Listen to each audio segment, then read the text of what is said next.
Yeah, here we go again, trying to replace this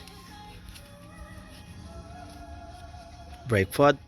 You can see that it touch into the rotors, that's why you can hear the funny sounds.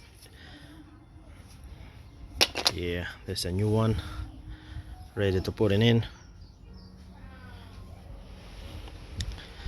Yeah, there's another car just in case they're gonna need some more grease. I gotta go to shop.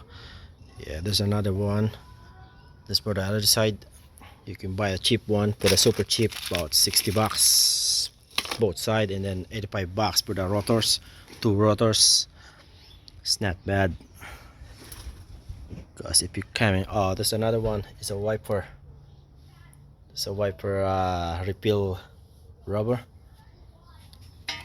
It's 13 bucks.